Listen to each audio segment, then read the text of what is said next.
LG Delhi LG ने केंद्रीय गृह सचिव को लिखा लेटर। एलजी ने छवि खराब करने का लगाया आरोप। भ्रामक असत्य हलफनामा देती है सरकार। एलजी केजरीवाल सरकार में तनातनी। तो दिल्ली में एलजी और केजरीवाल सरकार के बीच एक बार फिर से जंग देखने को मिल रही है। एलजी की चिट्ठी से दिल्ली की सियासत गरमाई।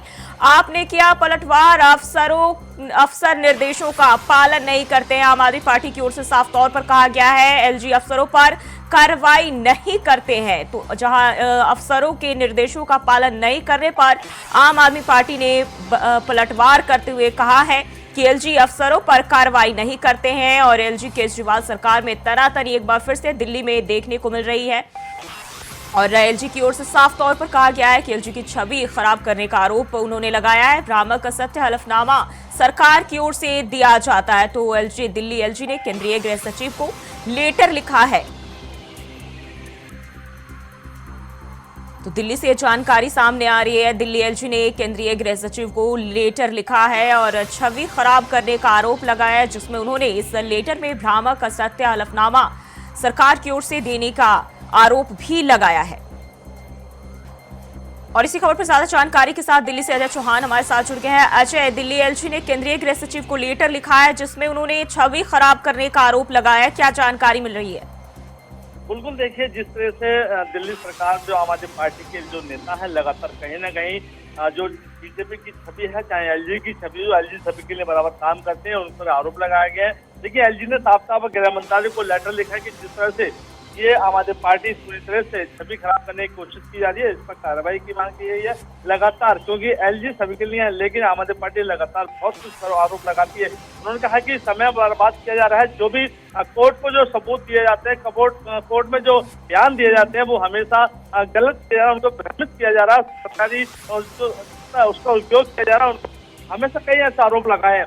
तो ऐसे में गृह मंत्रालय को जब लेटर लिखा गया है तो देखना ये होगा कि अब गृह मंत्रालय से क्या एक्शन लिया, क्योंकि कल ही कोर्ट कह देता है कि जो हाईकोर्ट से इनका जो याचिका जारी की थी कि जिस तरह से इस्तीफा दिया, लेकिन उन्होंने कहा कि एलजी या फिर राष्ट्रपति इसका संज्ञान ले सकते हैं। तो ऐसे में जब तक संजय सिंह लगातार जेल से बाहर आए हुए हैं, लगातार वो बीजेपी को घेरते नजर आ रहे हैं। ऐसे में कहीं ना कहीं जो छवि है, जो कार्यकाल, चाहे कोर्ट की बात कर ले, चाहे सरकारी दफ्तरों की बात कर ले, समय खराब हो रहा है।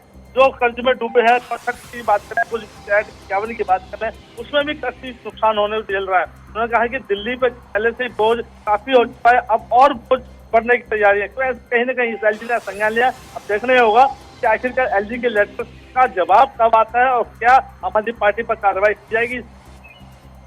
जी, और बात करें तो अब इस चिट्ठी से जो है दिल्ली की सियासत में क्या उथल पुथल देखी जा रही है?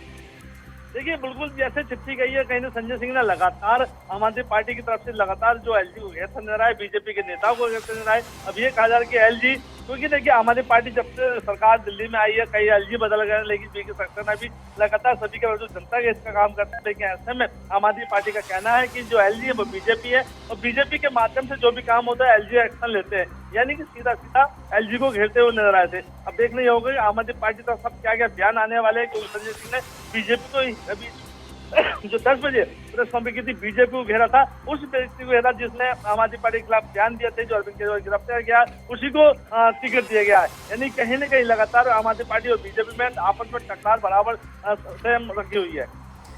जी, और बात करें तो अभी इस पर जो है आम आदमी पार्टी की ओर से भी पलटवार किया गया है, जिसमें उन्होंने साफ तौर पर कहा है कि जो अफसर निर्देशों का पालन नहीं करते हैं, एलजी की ओर से कोई कार्रवाई उन पर नहीं की जाती है। बिल्कुल, देखिए अब जो बयानबाजी है लगातार एक दूसरे को लेके, ऐसे में जो दिल्ली की जनता है उसको सोचना है कि आखिरकार मामला क्या है, क्या एलजी की सही है या आम आदमी पार्टी की जो नेता वो सही है।